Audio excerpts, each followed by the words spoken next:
Welcome and thank you for joining me tonight at the King's Table. This is Dr. Kathy James, and I am fondly known as Mama James. Thank you for joining me tonight at the King's Table. I am really excited to welcome my co-host with me tonight, Miss Kimmy Young. Hi, Kimmy. How are you tonight? I am wonderful. Thank you. Thank you for having me on tonight. It's a great opportunity to be here. Great. Well, thank you for joining me tonight. So we want to welcome, let me tell you a little bit about what's going on tonight. So we had a show a couple of weeks ago, and it was called It's a Man's World, but it ain't nothing without a woman or a girl. And it was a great show. We had a lot of good feedback, but let me tell you what, we got some really interesting comments and women wanted more. And we heard you loud and clear. So we thought we would come back with part 2. And the book of Esther is a really interesting book. You all know that I love the book of Esther. I think she provides us all some great answers and resources for life that we can manage ourselves and manage our lives and our families.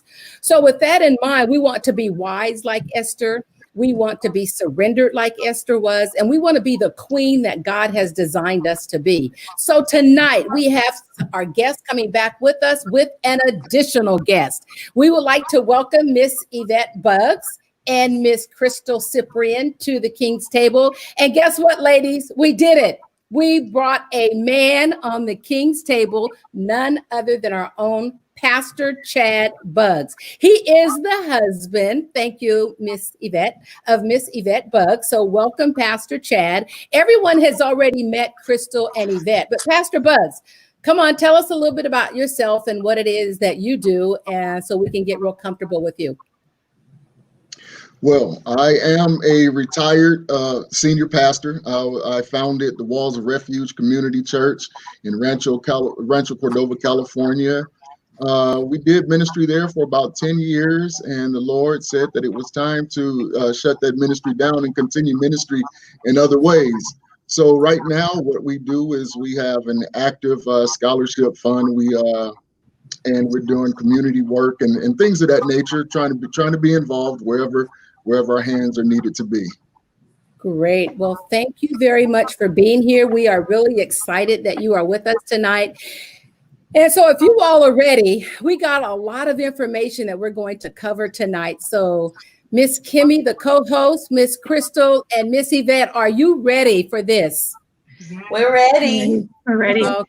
We got some good stuff. We have several people that are joining us tonight. So thank you for being with us tonight. And again, we're excited to see what God's going to do and how we're going to be blessed by not only just your being on the show with us, but by just hearing your comments. So anytime in the chat line, just go ahead and type in your comments, your questions, and we'll answer them throughout our time together. So the King's Table.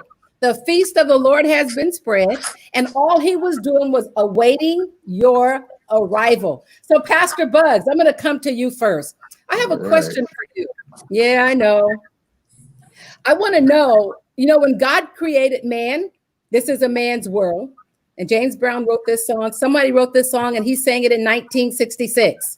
And he sang it so soulfully and meaningfully. But as he was singing that song about all the work and activities that men do, then he went on to say, but it ain't nothing without a woman or a girl. Woo, that sounds good to me. But I know when God created man, he created him out of the dust of the ground, and he breathed life into him. And I believe in my own words, as after God created man just wasn't satisfied. He was lonely, and he was so unfulfilled. I want you to share with me, from a man's point of view, what does it feel like to know that God put you to sleep? And I'm certain my other guests will agree. He pulled out the very best of you. Would you share with us what your thoughts are on God creating a wonderful woman from your ribs? Because it is your world, but it ain't nothing without a woman or a girl. Help us out. Well, God did create Adam out of the dust of the earth. That was God's very own creation that he created man from. Then he breathed the breath of life into Adam. Now, Adam, as you said, there was something lacking in him. He was lonely. He was he still had a want. So God looked at him and said that he's lonely. Let me give him something that will complete him. Let me give him something that will make him whole. Let me give him something that he can have relationship with. A physical, and I'm talking about way beyond the intimacy of the bedroom, but I'm talking about a physical relationship, someone that he can stand in front of, and someone that he can see, and someone that he could commune with. And so not only that, someone who was a part of him, of his very being, someone that completed who he was. See, that's why the Bible says that when we get married, we're no longer twain, but we are one. We shouldn't take that lightly at all, because when a man is fortunate and blessed enough to have a woman, that's when he is complete. He's not complete until then. Oh, okay. Well, I guess you just kind of threw that out there at us. So you're saying that when God finished the work by giving us to you, you were then complete? That's what completes us. That's what makes us whole. That's why Paul said, I would that you would all be like me, but if it's better for you to have a wife than to burn. So if you're going to be in a relationship with God, then you should give your everything to being in that relationship with God. But there is a great desire for a man to be whole here on earth. And it is that woman that makes him whole here on earth. Okay, I appreciate that, but help me out just a little bit. Okay. I hope you're not saying that you're expecting me to complete you in your desires, your dreams, your ambitions, because that's a lot of work on women. Oh. So you say that a man shouldn't expect the woman to complete his desires and his wishes. But let's go back to what the scripture says. When they are married, they are no longer twain, but they are one. So there shouldn't be individual goals within the relationship. Those things, that's why the Bible lets us know that a woman gives a man wise counsel. So that means that they should come together. They should speak about those things. They should talk about those things. They should confer about those things. They should come to an agreement about those things. And then they move forward, not with the man going out by himself, but with the woman by his side. So when they're working to achieve things together, then it's not like one has to do more than the other, because both know their role in what it takes to achieve what it is that they're reaching for. Okay, I can go with that. So then answer this for me. There seems to be so many struggles between a man and a woman in our relationships. So if, as God did create us, and then he brought us to you to complete you, and we're to work together as one, why is there so much emotional struggles in our relationships? Well, part of that stems from when God created man, he also gave him dominion. When he created woman out of the man, there was a certain drive to achieve greater than just being in the house and barefoot and pregnant, like some people say also. And so sometimes when those goals are in front of us, sometimes it gets a little confusing. Sometimes the line gets a little blurred, and then that's when we come into those kind of confusions. So, Mama James, on that same note, do you think that women should have professional goals that aspire beyond her home? So your question is, do I believe that women should aspire to have professional goals outside their home? Yeah. Well, I have to be honest. I'm a career woman. I worked 37 years for the state of California, and I'm currently on a job of 4 years. And I did it. I raised my children. But let me tell you what I really believe. And unfortunately, women have gone into the workforce initially by force. And here we are today because it costs so much to live and have a household. I think women are challenged with going out. But what I really believe that God would have us do as women is that our heart's desire would have been first to our home. And I tell you, a pet peeve of mine is if I go to a woman's house and it's not clean, she's not cooking and clothes are up to the ceiling and he looked like I don't know what and her kids look like I don't know what, I want to have a conversation. I want to talk about, are you certain that you can handle this? Are you certain that you can really handle this? So should you have desires outside your home? My question to you would then be, can you handle being outside the home? And I know I did it and I did it well, but I paid some prices for that. And I think my husband suffered for that. I think my children suffered for that. But as I became more mature and as I learned how to better do things, Crystal, you can come on with me right now. You will so attest to this.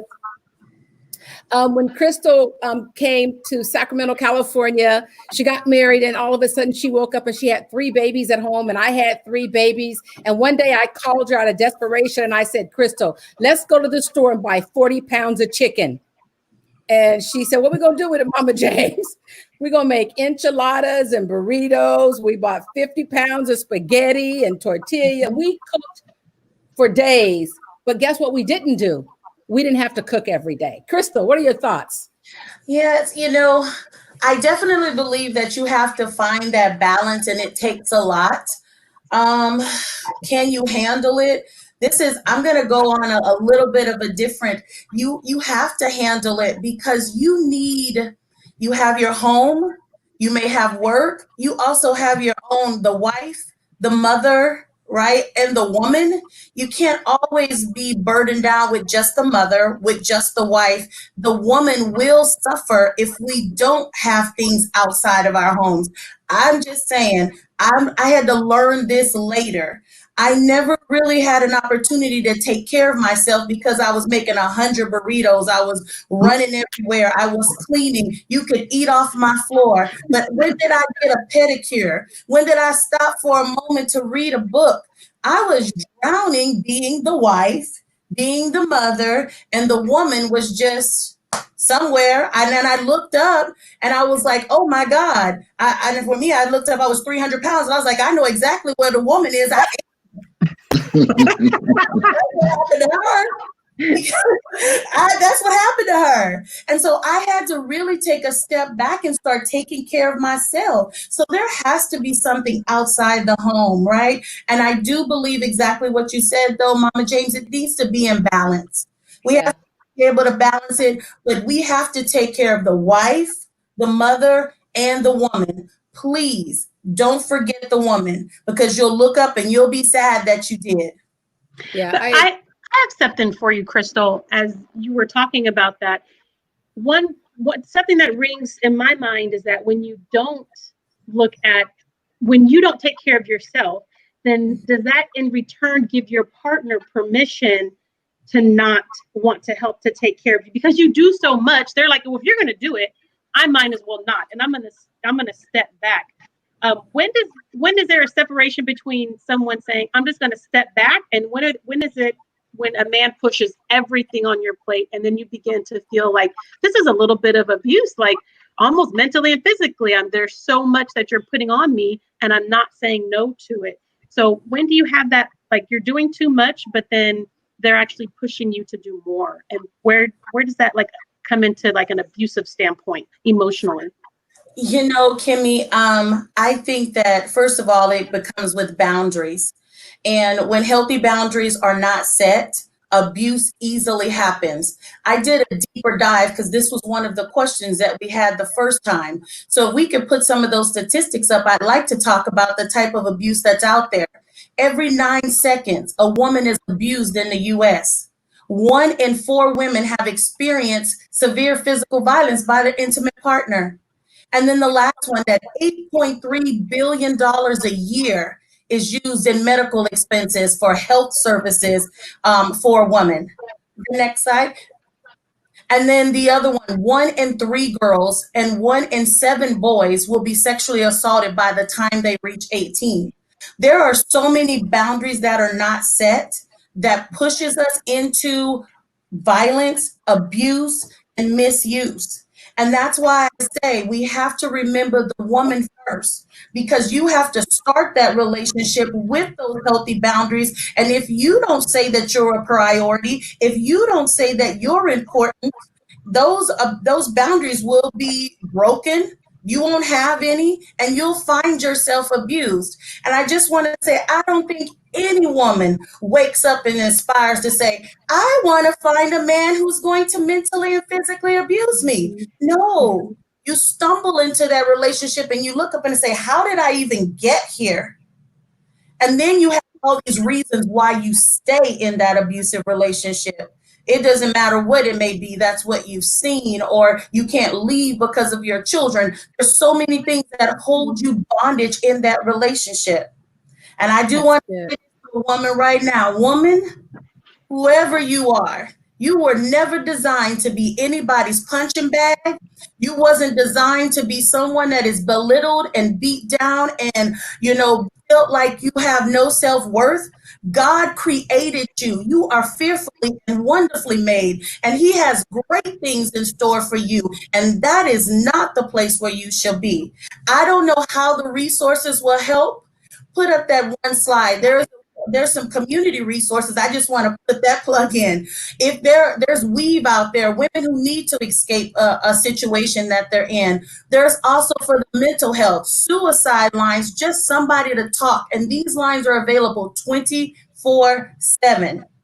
I say this because you have to, one, want to be out of it, make a mental mind that I'm done with this. I need it to change. And I don't know where the resources will come from, but faith is the substance of things hoped for and the evidence of things not seen. And God will use these type of community resources and people around you to help you get out of those environments. That's not what God intended for you. Amen. And that's really good. And it's so needed. And I know we're coming together talking as a group, but I so appreciate those numbers that Crystal shared with us, because that leads her to something she's going to ask Pastor Bugs in just a few moments. But what we are saying to every woman, these are great conversations, but we want to know that you, my sister, are okay. And it is okay to open up and reach out to somebody and get help. Go ahead, Sister Crystal, have that conversation with Pastor Bugs on why. Why do they stay into these relationships? Is that the question? Yes. I think Sister Crystal, can you ask Pastor Bugs to have that conversation with you? So Pastor Bugs, as we dig deep inside of this, right? I'm seeing it from a woman's perspective. Why do women stay into that abusive relationship when someone is physically and mentally abusive to them? Honestly, for me, as a man, it would be very difficult for me to give you a legitimate answer as to why a woman would choose to stay in a relationship where she's being abused. But I can speak to this though. When two people have made a commitment to one another, or two people have gotten into a relationship, however destructive that relationship may be. I heard somebody say one time, and I'll just say this, and I'll try to be brief. When two people are in a relationship, the relationship is more than just the two of them. When one person turns and walks away, they didn't just turn and walk away from that person. They turned and walked away from the house. They turned and walked away from the car. They turned and walked away from the children. They turned and walked away from their in-laws and everybody who is entwined within the relationship. And for some people, that they might find that to be very difficult, because they may feel like they have to answer other questions beyond that. But as to why a woman would actually do that, I really cannot speak to why a woman would do that. So, Pastor Bugs, I'm sorry. Go ahead. I was just going to say, Mama James, as I dug into those statistics, it had reasons on why they would stay. They would stay because they felt afraid. They would stay because they didn't have their self-worth or enough confidence to think that they could leave it. They would also stay because they have children and they just didn't want to destroy their home. And one that really hurt my heart the most, because I remember I've personally heard people say this: what happens in our house stays in our house. What's going on in this house, you don't tell anybody. Somebody just you come to church on Sunday morning and you're hiding your black eyes, and then that pastor or that deacon or whoever he is gets up there and wants to pray down heaven. You just beat your wife, just beat your kids. God forbid. That is not what we're supposed to be going through. And Right. because they don't have anyone to say it to. Can I tell anybody that I'm going through this? That's why I put those resources up there, ladies. If you don't have a friend that you can call on or someone in church you can trust, there are community resources out there to help you. And you can find me on Facebook. I'll come be a warrior with you. We getting out of this in Jesus' name. You know, and I really want to share this too, as we're talking about it being a man's world and it's nothing without a woman or a girl. We want to really make sure we understand that we don't bash our men because we believe that God set up a headship, and he was very clear in the way that he intended for us to allow men to lead us. And we want to make sure as women that we honor our mates, our spouses, but we don't encourage anyone to get beat and abused because that's not what God designed us to do. But I know a lot of women that I've had the opportunity, hundreds of women that I've had the opportunities to work with over the years. I have had one lady who told me that what she did when she knew that her relationship was over, she had a plan. And I say that because I want to kind of go back to the book of Esther. Esther had a plan. When she knew that Mordecai sent message, if you don't get to the king, you too, like everybody else, you're going to die. The entire nation is going to die. And she had a plan. That's what we have to do, women. This woman set up, she saved her money. She hid it away. She set time and place when she was going to leave. And unfortunately, her husband died before she got to execute the plan. God knew what he was doing, right? You know, we don't take any pleasure in that, but the fact that she was intentional, knowing that she didn't want to be hurt. She didn't want her children hurt, but she had a definite plan of what it is that she needed to do. Women, we must learn to get on our knees and pray. We must fast, and we must seek God for a plan for our lives. Because if we don't, we too will not only be abused physically, emotionally, and mentally, and our children suffer, our homes suffer. So thank you for that question, Sister Crystal and Pastor Buds. And I appreciate your honesty and transparency as well as to why would women keep going back? And we know they go back, looking back from our mothers to where we are current. Women didn't, Crystal, Yvette, and Kimmy, women did not have these $100,000 and $200,000 jobs 30, 40, 50 years ago. The monies that we are making today, and we are all doing very well in our careers, making great monies. Thank you, Jesus. That was not always the case. But today, if women decide that they have to take care of themselves, God has made ways. And I encourage all women, if you're not going to school, if you're not always educating and always reading and always improving yourself, you are doing not only your mate a disservice, but you're doing yourself a disservice. We should always, always be educating our minds and our spirits. And in God's word, we should always be bathing. Esther took a bath for a year. I don't know about the rest of you, but I love the book of Esther. That impresses me. A bath for a year, 6 months in myrrh, cinnamon, all them different oils. You know why? Do you guys know why she took a bath for 6 months? Because she was stinking. You can never go before the king and you stink. So they had to wash all the impurities out of her. So then after they wanted to ensure that Esther really smelled right, she took a bath in perfume for another 6 months. You better bless God with me. And then when she got before the king, she didn't have to put on a bunch of finery because she went what was already that had been put into her. And that's what God has done with all of us. God has already put so much into us. If we would get before God, take a bath, let him wash us clean, wash all the impurities out of us, and then bathe us in his grace and his love and his kindness and his mercy, then we too can stand before the king and be the queen that God has called us to be. So I just wanted to share that with you, because when I talk about women being abused, it just messes with my heart and my mind, because it's so not necessary. So Kimmy, you're going to have a question with Pastor Bugs. Why don't you go ahead and jump in?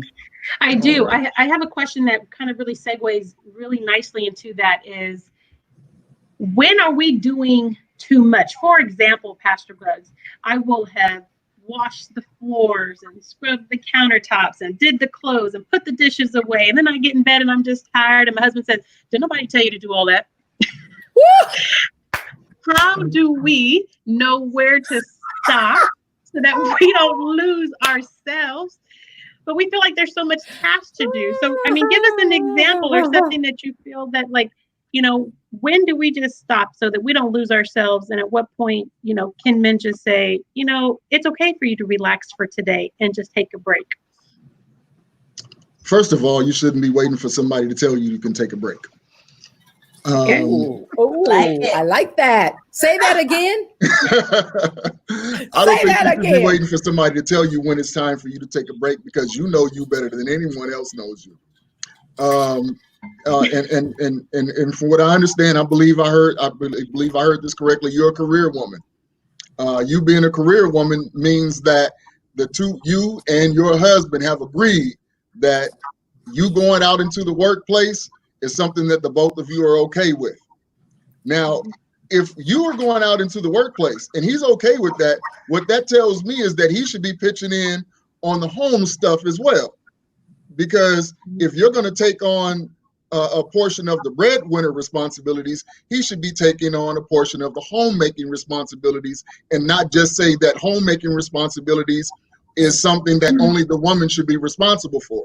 And so there needs to be an agreement between the man and the woman. And I'm not trying to tell you what to do in your relationship. I'm only saying a man and a woman ought to have an agreement on what are we going to do to contribute, and not what are you going to do. And I'll tell you when I think when you've done enough. Mm-hmm. I love that. And I love that Sister Yvette is just all giddy about it. She's like, yes, yes, yes. Go wash the dishes, Brother Bugs. Look, honestly, I wash the dishes in my house most of the time. I am the majority dishwasher in our home. Lately, since the Corona thing kicked off, my wife has been pitching in with the washing the clothes, but I also wash the clothes most of the time. I mow the lawn. I take out the garbage. I do a lot of things. Now, that's not to say that my wife doesn't do anything, but I'm saying it is a man's responsibility to help around the house as much as it is the woman's responsibility. And you know what? I'm going to tell you something real quick, and I know I've been taking up a lot of time. This whole idea of that the woman is supposed to take on all the things in the household, that is a cultural thing. I don't believe that God said anywhere in the word that the woman has to clean the house, or even implied it. And now I could be wrong. You correct me if I'm wrong, but that is a cultural thing, and it runs across several cultures. But at the same time, we need to understand that we both have responsibilities in and around the home. Wow, that's really good.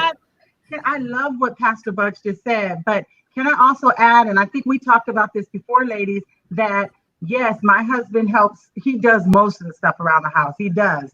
He's retired and he has the time to do that. But there was a time when he was working, I did it. But can I just say that if the house is a wreck, it doesn't matter whose responsibility it is, Pastor Bugs, or who takes on that responsibility. Why does society always blame the woman if it's a mess, or if her kids aren't kept a certain way? Why is it always our fault?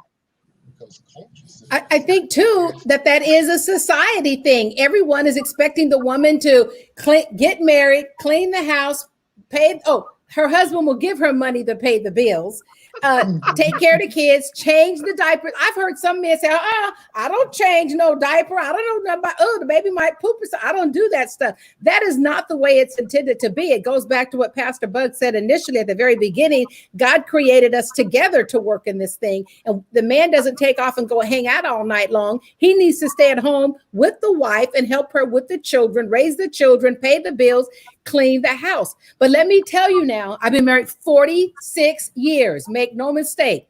My husband was very clear when we got married. And at the time we got married, we had roles, ROLES. I came in the house, washed the dishes, cleaned, vacuumed, did all that stuff. He went outside in the yard and did the manly stuff. We were raised like that, and it was okay. We survived. But what changed is I see my children today. My son cooks, his wife cleans, she cleans, whatever they decide to do, they change the babies, they take care of my son, babysits. She can go to work knowing that her kids are okay. She can come home, cook, whatever it is, it works for them. Amen. So we have to make sure that as we're talking with women, we say to you, like Esther had to do, What works in your home for you? Just remember, you are saving a nation. You are teaching a lifestyle. You are teaching a behavior, and you have to answer to God for what it is that you do. And I want to go back and address one thing. Sister Kendra McKnight, thank you for this comment, because you brought up something that was very important when we were talking about abuse. Some ladies don't really understand that they are being abused. This is a way of life. It's normal. Sister Crystal, circling back to that, some women are raised with that, and Pastor Bugs alluded to it too. I tell everybody, when you get married, you need to go meet a man's grandmama. You need to meet his sisters. You need to meet his uncles, and you need to spend some time with his mama, because how he treats them is how he gonna treat you.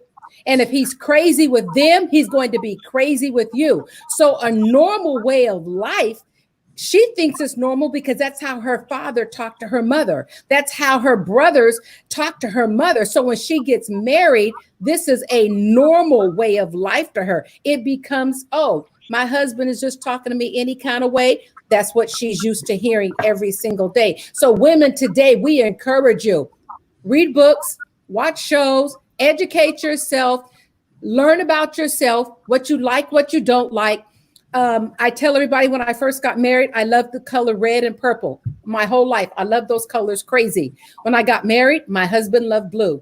So I fell in love with Deacon James, and I love blue. Oh my God, did I love blue? Blue carpet, blue car, blue house. He liked blue. And one day I turned 40 and I woke up and I said, Lord have mercy, I love red. I went out and bought me a red car. I put red carpet in the house. I bought a closet full of red clothes, exaggerating a little bit, but I went red and purple crazy. My husband came home and he said, honey, why is everything red? You know what I told him, man? I told you when I married you, I like red. You the one who told me I like blue. So women, one day you're going to wake up and you're going to come into yourself. And what was normal at a period in your life doesn't stay that way. So this is another reason why you have to really stay before God. You have to really seek God, because when you come into your own and you become mature and you say, these are the things that I like to do, you have to find your voice to say those things respectfully. You want to honor the man, because it is a man's world. But women, it ain't nothing without a woman or a girl. But we want to respect them. We want to honor them the way that God would have us to do. So thank you for that comment. I thought that was really important to bring out. Can I add something to what you just said? Yes, please. Okay. So you're speaking about relationships, and so let me just skip to it. So the king in the book of Esther, we know the king, he was a very hard king.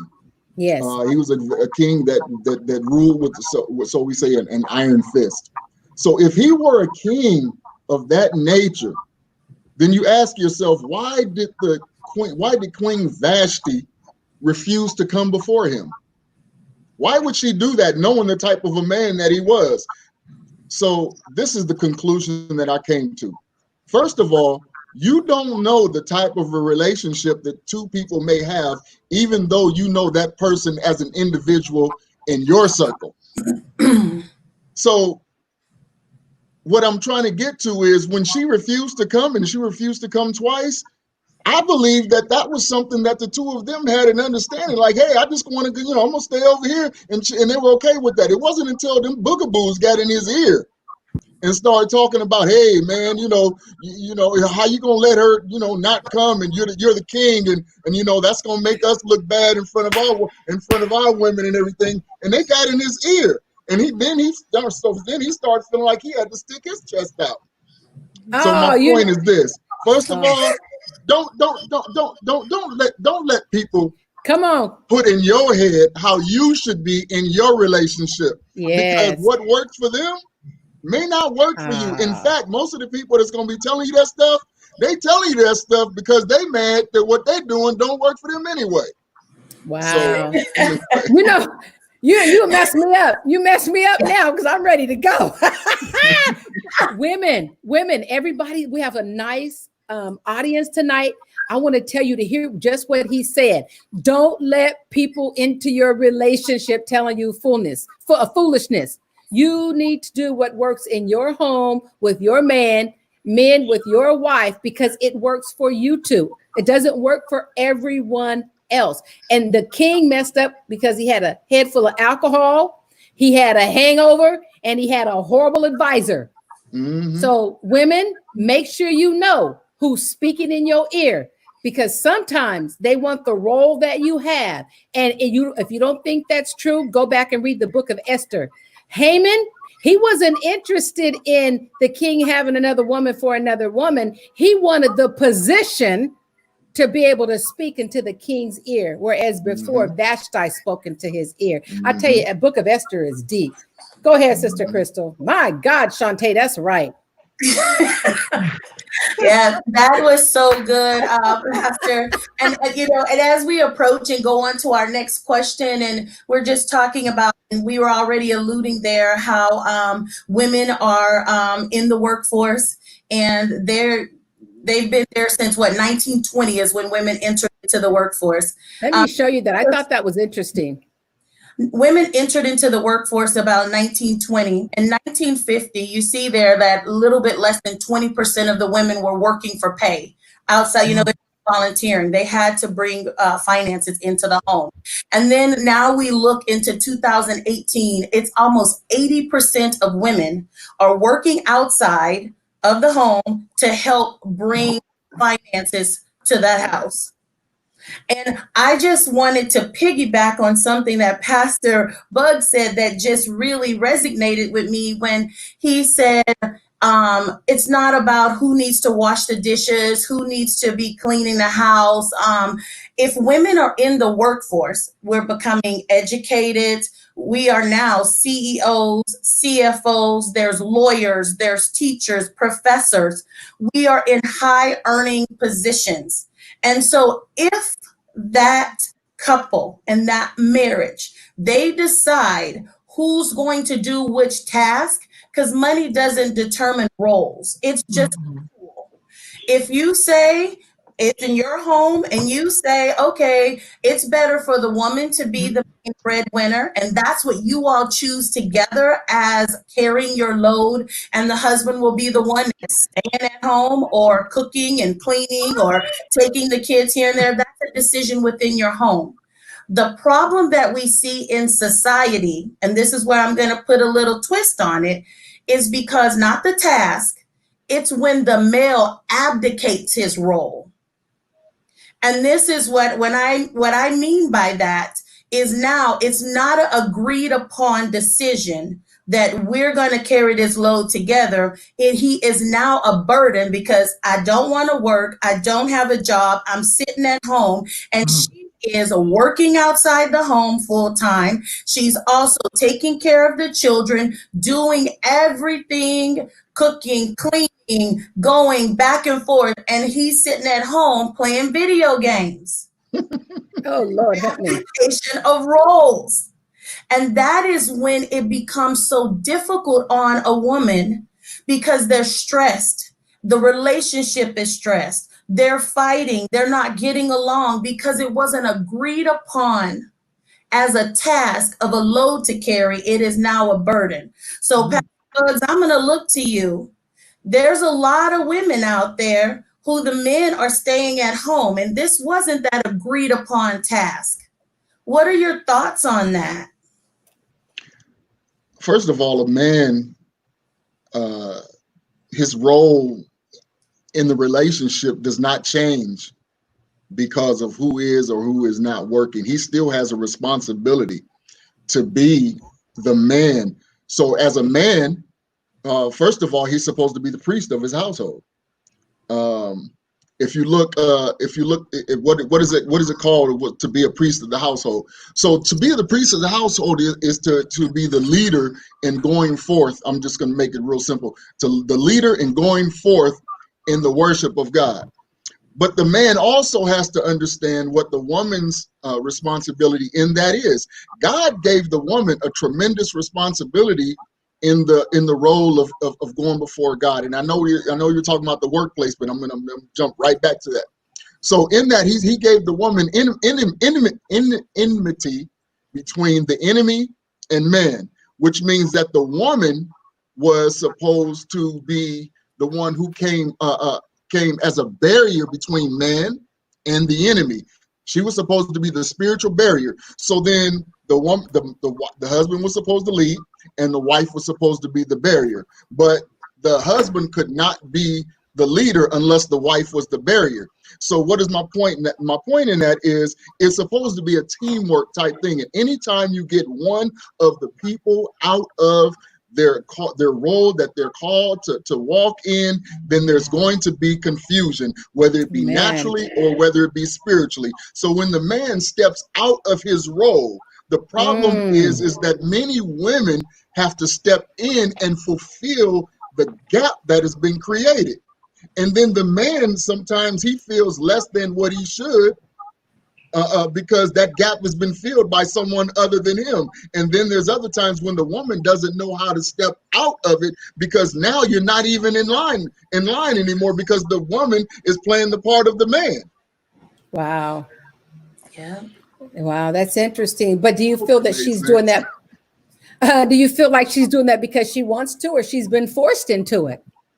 You know, look, when you do something, I'll tell you this. When God called me to be a pastor, I was something that I did because I knew that's what God called me to do. But it wasn't something that I wanted to do. But then I fell in love with being a pastor. Then God said, close the doors. But I didn't want to close the doors because I loved being the pastor. Sometimes when a woman gets in that role, it may be something that she's thrust into, but you get comfortable in that role. It feels good being in the driver's seat, or, you know, if we want to call it that, it feels good being able to move like that. So when it's time to step down, are you able to? Do you love what you're doing so much that you don't want to let it go, even if it's the right thing to do? That's good. And yeah, you're right, Zachary. Coming from a man's perspective, I didn't even say the word, we as men should take the initiative anyway and be the head and not the tail. And a lot of men are afraid to be the head today because society is just beating them down so bad. And again, we as women, we are not man bashing. We're just trying to find a way that if this is a man's world, and he does need us, and you've made it very clear, and I feel that men do need us. We're just trying to find a way to get clarity around how do we have peace in all of this? How do we bring a spirit of oneness together? And fortunately for us, God is on our side, because men are told that they need to respect and honor the women if they want their prayers answered. That's one I always used to say, God, get him. You know, my husband did something, I go, God, get him. But I had to learn. I know. Come on. Okay, everybody that's listening, put a amen if you're married, that you haven't prayed the prayer, God, get him. And I don't mean kill him. I'm talking about God, just make him see it my way. But I had to learn that it wasn't about my way. It was really about God's way. And I had to learn to surrender like Esther, to say, if I don't get up and get on my knees and fast and pray, I am going to destroy my nation. And there's so many times that, Zachary, that men, even when they try and take the initiative, a society has told us that we have all these rights. And because we have all these rights, we come charging in and we run right over you. I apologize to my husband, and I apologize to every man that I know where that has happened to. We didn't do it intentionally. It was done out of ignorance because we just thought it was the thing to do. So, it is a man's world. We respect you and we love you, but we women too want to be treated with some dignity. Kimmy, you're going to have a question for Pastor Bugs. So the question I have, because the conversation is just so good, right? But as I am co-hosting with you, it's so many things going on, and so I just wanted to transition just a little bit, and we were going to talk about.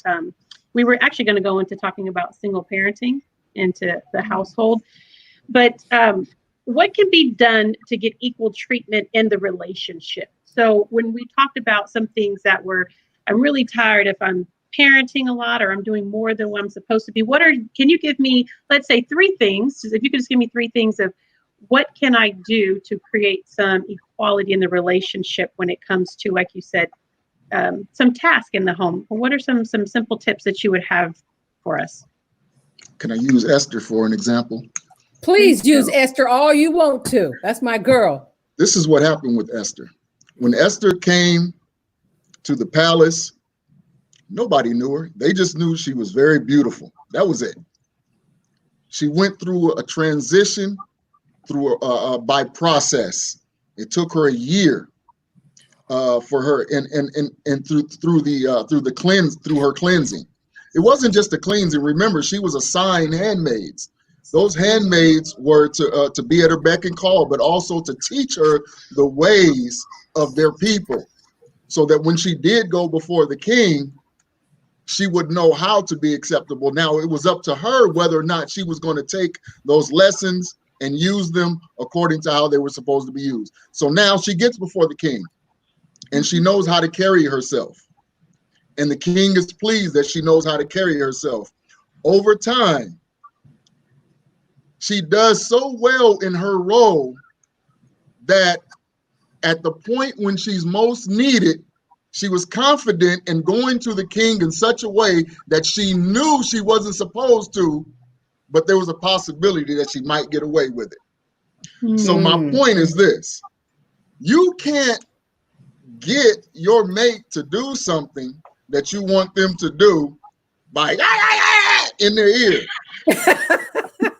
You have to earn your way, as they have to earn their way into their good graces, so that when you have something to say, they will have an ear to hear you. Because you listen, as much as I love my wife, and y'all know I adore my wife, when she comes at me like, I can't hear it. I just can't hear it. I'm already in defense mode. When the Chihuahua starts barking, I'm in defense mode. Whoa, Pastor Bug. I know everybody. Are you saying the Chihuahua? What you mean? Chihuahuas, they like to bark. And even when nobody's done anything, Chihuahuas, they just start barking. And it's like, and that's the sound that I hear. I'm not saying that's the actual sound, but that's what I hear. Right. I saw Crystal getting ready to sit up, girl. What was you getting ready to say about the Chihuahua? I actually agree with Pastor Bugs, because it is really about the right time to have a conversation, when you can approach and speak, when you all can communicate, where you can hear one another, because it does no good if I come at him blasting, right? But if we can sit down, I need to, because this is one thing I didn't do. And I'm saying this because I had to learn the hard way. I didn't always even speak up for myself and communicate what my needs are. And we're talking about being equal and getting what you need in your relationship. I have to say, I need this from you. I have to say, it is nice if you, for me, I'm just going to sit there. I didn't work all day. I've been on my feet for 12 hours. I would just love to take my shower. I want to put my feet up and I want him to rub them. And I used to put my feet up and he wouldn't do it. And I was like, I put my feet up and I brought the lotion. Doesn't he know that means rub? Can I answer that question? I was like, doesn't he know that? But then I had to communicate and say, babe, when I bring the lotion, I need you to rub my feet. I've been on my feet all day. I have to learn how to communicate what I need, because if not, my needs will not be met. Communication is key to creating that equality within a relationship. I'm a firm believer of that. And when to say it. Okay. Pastor Bugs, go ahead. I want to say something to that. Just because you have a right, and I'm not talking about you specifically, I'm just talking about in general. I want to clear that up. Just because you have a right to say something doesn't mean that you should say it, or that you have even earned the right to say what you have a right to say. Now, what does that mean? What that means is, if my wife has a right to get a foot massage from me, and she has a right to ask me for it, has she kept the channels open with me to put her feet up on my lap and hand me a bottle of lotion, and for the signal to me to be, my baby needs a foot massage? Because if she's been sour with me, or the communication has been bad, look, I know we're supposed to communicate, but if we don't keep the lines of communication open continuously, then we can't expect that when we have something to say that we have a right to say, that the other party is going to be able to hear it just because you're ready to say it. And so that's why I referred to Queen Esther. Queen Esther knew how to make that line of communication be open. And the Bible says, and I'll talk about that later. But anyway, she knew how to open up that line of communication. Well, you know, women, I really believe that that's what James Brown was singing about. He said, he was very clear. If you go back and listen to that song, he talks about all the things that men had to do, but he said, but it's a woman who has the touch. It's a woman who has the ability to come in and make everything okay. And that's exactly what Queen Esther did. This man, the king, hard as he was, he ruled a country, he ruled an entire nation. And yet, in the time when he needed to be most vulnerable, most gentle, Esther knew exactly how to ride in and wave the flag that I need help. And yes, he responded because she knew him. She learned him. And women, this is another opportunity that when you're spending time in prayer, that you're asking God. And here I've been married so long now, you know, I'm backtracking some days. I'm like, oh God, I should have learned that when I was 20, 21, 22, 23. But okay, when I got in my 60s, I said, oh, that's how you were supposed to do that, God? I don't have any problem going back saying, I'm sorry, I've learned how to do it better now. But women, there is a better way to do that. We have a question from a young woman, and I really want us to make sure that we answer that. And this is coming from our own Aaliyah Jones. She wants to know, for those of us young adults, women, who are in the process of dating, how do we decipher between a man who still needs some maturing versus a man who has too many red flags in regards to not treating us equal? That is a powerful question. And did everyone understand that? How do we tell the difference between a man who needs to mature some more versus a man who has too many red flags to treat us equally? And I think that just comes with maturity on behalf of us as women. Once our mothers have instilled in us, and remember this, you're going to have to learn what are the good things that our parents taught us versus what are the things that they, Sister Leah, somebody said for you to call them. I'll send you the name later. We'll do that. But we have to learn that some of the behaviors that our mothers accepted as normal and okay, were not okay. So we have to learn the value and worth that God put into us. And yes, women, Pastor Bugs, no offense to you, but some men are delayed in their maturity of relationship, and we do mature faster than they are, and we are more dedicated to that relationship sometimes. So we have to really be making sure that we are paying attention to what are the needs that we have. I like that. Find your voice to be able to express to that individual specifically, like Crystal said earlier, what is it that I need? What is it that I want? What is it that I will and will not tolerate and or settle for? Once you learn that and finding your voice, like Esther when she went before the king, pay attention to that, because Esther said to the king, he said to her, you can have up to half my kingdom. Oh my God, understand. She could have, oh Lord, she could have asked for anything up to half the kingdom, but she stayed focused on her need. She didn't ask for shoes. She didn't ask for the purse. She didn't ask for a pretty new bedroom set. She said, King, can you save the people? And can you save my life? And so I say to you, Miss Aaliyah, know what it is that you want. Stay focused, stay clear, and communicate it consistently. Pastor Bug, some thoughts for this young woman? I want to make sure that that I'm dead on the quick. Could you answer the question one more time? Ask the question one more time, please.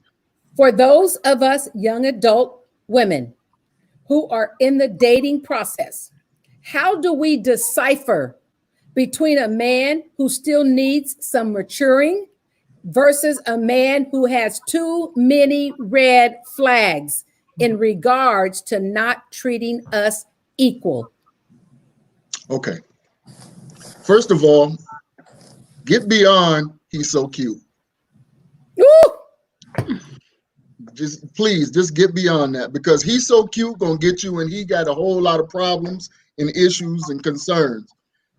my son, for instance, he won't even date a girl until he finds out what she believes.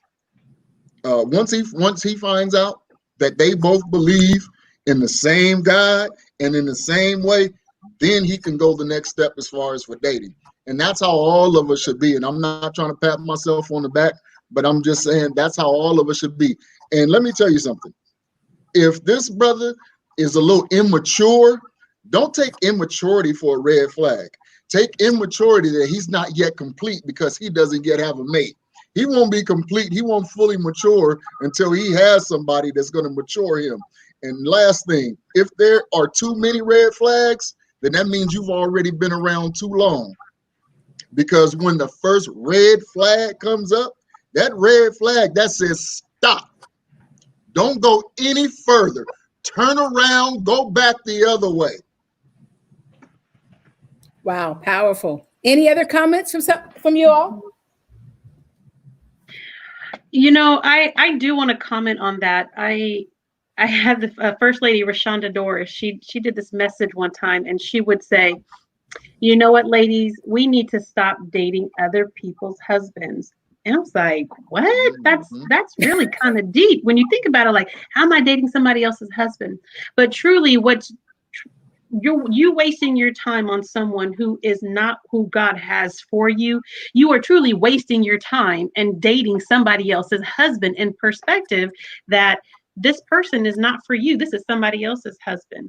So when you think about it and you really sit back and you listen, when you see those red flags, they are there for a reason. And you do need to listen to them. You do need to hear them. When you walk in his house and you see stuff that's in there that don't look right, don't just chop that up as, oh, that just is what it is. Or, oh, that was just the ex's, necklace that was here. Those are red flags. And God gave you an instinct. He gave you a gut feeling. Esther she probably relied so heavily. Not only did she rely on her uncle, but she just had gut feelings and a woman's intuition. God gave you that for a reason, and you should use it. When those red flags come up, listen to it, because it's probably somebody else's husband. And I wasn't going to respond because it's probably a conflict of interest, but I'm going to go ahead and respond. And, I'm just going to say, Aaliyah, I already know from the time you was in my belly, God had promised great things for your life and that you would accomplish great things. There is junk out there for you. Ever since my children was little, every one of them, I prayed for their mates. I prayed that the Lord would protect them as they were growing up and that they wouldn't have so many baggage and problems that they're going to bring to you. So I can say this, if you see too many red flags, that's already a no, because that's not what God has for you. And I would take it just like Pastor Bug said, whenever it comes out to me, stop and turn around. And I would also say to any young woman, pray, seek God, don't take the first thing. Do not take it, because counterfeits are going to come to get you off your path. You have to seek God. Wait for that good thing that he has coming your way, and you will truly be blessed for it. Amen. There's some counterfeit out there. There's great things in store for you. Amen. Amen. And it's really sad today, women, all men have not been raised like a lot of the good old men from the old days. And I happen to have one of them good old men. A lot of them aren't raised like that today. They don't have integrity and character. When I find a man that will go to the store and somebody accidentally gives you a $20 bill and you can put that $20 bill in your pocket and go home and say, yeah, I just made $20, that bothers me. Because I believe a man of integrity would take that $20 and go back to the store and give it back. That's a heart issue.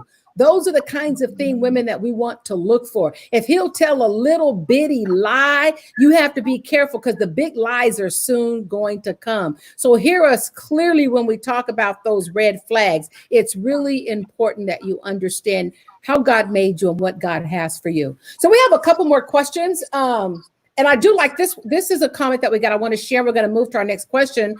This individual says, if he has not been taught how to treat a woman the way she should, that's a flag. And that is so true. If men have not had examples of how to be a husband, a lover, a friend, a father, a confidant, he's going to have a hard time doing that with you. But don't throw him away because of that, because I know God can take a man who did not know, did not see, and he will turn his heart around.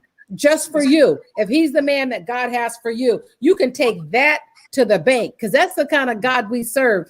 Because we had a sad, sorry king, and Esther got in his presence, and he said, baby girl, what you want? Just tell me what you want. It's all yours. Add Yes. something to the red flags. You know, a lot of young ladies weren't brought up by parents who required them to recognize red flags. I thank God for my parents, but you know, it's up to us that have strong relationships with our spouses. It's up to us to show them how to see the red flags and how to recognize the red flags. For example, my husband opens the car door for me still. And I know some women out there think that that is just old school and men don't do that anymore. But my husband opens the door for me. And when we were pastoring church, I'll tell you, the little girls, there was one young lady, she was about 10 years old, and she would come to church with her dad. And she was always just jumping in the car, opening the door. And I said, you know what? Don't touch the door handle. And when we would go out to dinner with her and her dad, I'm like, don't touch the door handle.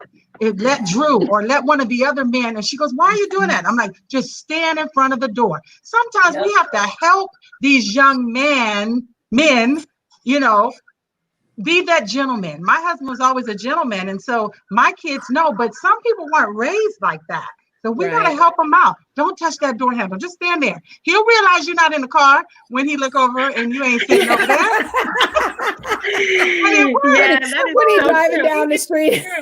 I do that with my boys. When we go into restaurants, we go into buildings. I try it not so much in parking lots because they're younger. They're 4, 10, and 13. But we'll go somewhere and I'll just be standing outside. They'll be in the restaurant and they'll say, "Where's mom?" And I'll be standing at the door.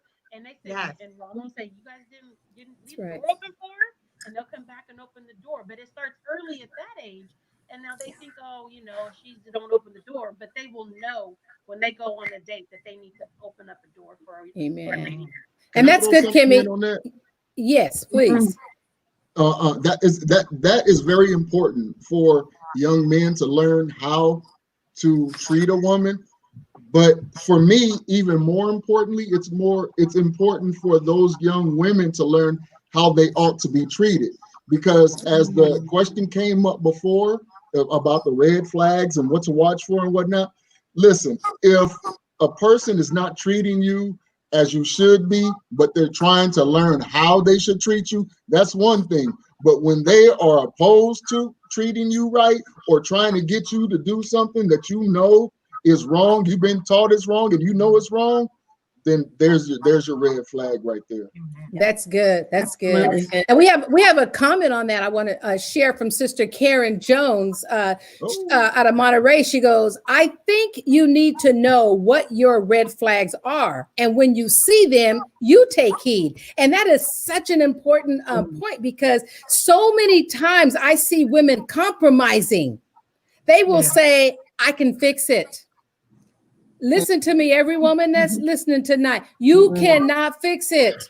It takes God to fix a broken heart, a broken spirit, a broken man, or a broken woman. Know your own weaknesses. Know what it is that you can put up with, what you can tolerate with. Because if you don't, trying to fix him will cost you a lifetime, a few teeth, and a whole lot of tearful nights. You cannot fix it. And then someone else said that's good. So I just wanted to share that. We have a couple questions. Our time is almost up. I don't want to miss these questions because I think they're really important in the conversation as we're talking about it's a man's world. Sister Crystal, talking about single parenting, can you please give us a little insight on what were some of the challenges you felt you had to face in trying to play both roles in the home as a single parent? And did you have any outside resources? Yes, being a single parent it's exhausting, right? Because you are it. You're the provider. You're making a way. You're the counselor for your kids. You're the nurse. You're everything. You're the chauffeur. And there are times where it can be very, very tedious. And and everyone gets into a single parent role through different situations. A spouse may die, you may go through divorce, whatever it is, the bottom line is you are the one that's it. Holding all the bag and all the pressure is on you. And I think it was Miles Monroe who said one time, a man is the foundation, and that we were never meant to be a foundation and bear all that weight. Yet we find ourselves in that place a lot of times. I'm going to tell this quick story about my son. He was getting ready we were going to a band recital, and I'm sitting there trying to tie his tie. And I was watching the YouTube. I kept watching it. 20 minutes later, I still couldn't get the tie right. I was going the wrong way. And I just got so frustrated. He kept saying, "It's okay, Mama, we're going to do it." And I'm trying, and I just stopped. I ran out my door. I went to my neighbor's house, knocked on the door, and asked her if her husband could please come next door and tie my son's tie. Yes, yes. And I was like, he came over, he tied the tie in like 2 seconds, and it was, and I had been struggling with it. And we went to the recital. He had a great time, and then we came home, and he took off that tie, and I said, I loosened it so I could slide it over the door so that I could use it again. But I laid in bed that night, and I felt so inefficient. Mm-hmm. Why couldn't I even tie a tie? And I was sitting there crying, and the kids, they don't even know anything that's going on, right? You're the one in the bed incident. And I felt such a peace come over me, and it was like, you never wore a tie. You don't. It's not your role to have a tie and teach somebody how to do it. So I have to say, from that moment, I knew that myself alone, I couldn't do it. Parenting, it's too much of a weight and pressure on any one person to hold on that foundation. I was blessed in that I was able to co-parent my children with my ex-husband. He was present in their life. So I had a very present, and he was a good father. But most importantly, I had an awesome youth pastor. Pastor DJ, I love him now. He could call me. He could have whatever I have. I'll pay your mortgage. He took my son under his wing. He helped my daughters and them go into worship. He was a safe person to pour into my children. And I say that's safe because everyone's not safe that you can trust your children. He was safe. And then all of the family that I had at church and everybody that just came around in my own family, it takes more than one person in that. So that's the resource for my kids. I need to talk to me about the woman. I talked about the woman earlier. For myself, what challenges I had as a woman, you're lonely. It's just you. You have a problem. You can't lay your head on somebody's, chest and tell them all about it. And they hold you in their arms and make you feel safe, knowing that together y'all gonna work it out. You don't have anybody else to help solve the problems, someone to help carry the burdens. As a woman, you feel, like there's a void. But in this, and I say this to every person who is single, when you're going through, I poured into my children. I loved on my children. I did the very best I could. And I also tell my kids, I did the best that I could with what I had. And I tried to raise you the best way I could. I tried to live a holy life, sanctified life before you. That's what I tried to do 100%. If I failed, you can pay somebody to sit on their couch and tell them all about it. But I did my very best. That's it.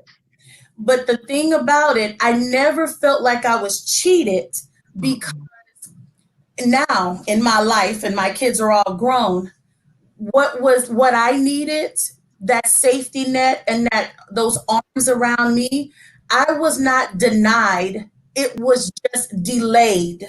That's so good. What I needed was just delayed so that I could pour myself into my children to make sure that they would be all that they could be. And then now I'm sitting back and I got a blessing on my head. Crystal, thank you for sharing that. That was so beautiful. Thank you. We have one more question that we have to ask Pastor Bugs before we leave. This is so important as we wrap up It's a Man's World. Pastor Bugs, in the church today, we have been taught that the man is supposed to lead spiritually as well as naturally. What should women do when men are failing to lead both spiritually and naturally? Help us out with some nuggets. So in the church, and when we look at the church today, the church dynamics today, the ratio to men to women, we'll just say is disproportionate. I couldn't give you an exact figure, but I will tell you that it's mostly women who are there. One of the reasons that women are mostly there is, and I know I talked about this before, but it's because of what God instilled in women. It's not because they're weaker. It's not because they're emotional. It's none of those things. It's because of what God instilled in women. Now, men being absent from the church, there's no excuse for that. So being that they're not there, the women they step into the roles that the men would normally take. We appreciate you women for doing that, and we appreciate you tremendously for doing that. But what we have to understand is there is a structure that God has called for the church to take on. And when we are operating outside of that structure, when we are operating outside of God's word, then things are not in order. God calls us to do things decently and in order. He calls for us to do things in such a way that he has commanded for reasons that we may not be able to understand, reasons that may not be comfortable, reasons that are far beyond our thinking. So when the woman steps into the role to continue the work that God has placed before us, it is up to them to keep up that work until such a time as who God has called to actually do the work. And so it's like this. If you take a builder, you guys familiar with carpentry just a little bit? Just a little bit. If anybody ever watched those remodel programs when they're remodeling homes, okay, so they come into the room and they say, okay, we're going to tear down this wall. Then they find out that it's a load-bearing wall. So in order to tear down the load-bearing wall and to do it safely, what they have to do is they have to put up temporary struts. Once they put up temporary struts, then they can continue to do the work that they need to do to make sure that the roof doesn't fall. That's what happens in the church. Sometimes the load-bearing wall the roof has to be supported because the load-bearing wall has been taken out. Wow. And we need the women to step in and hold us up until such a time as that we can do what it is that we're supposed to be doing.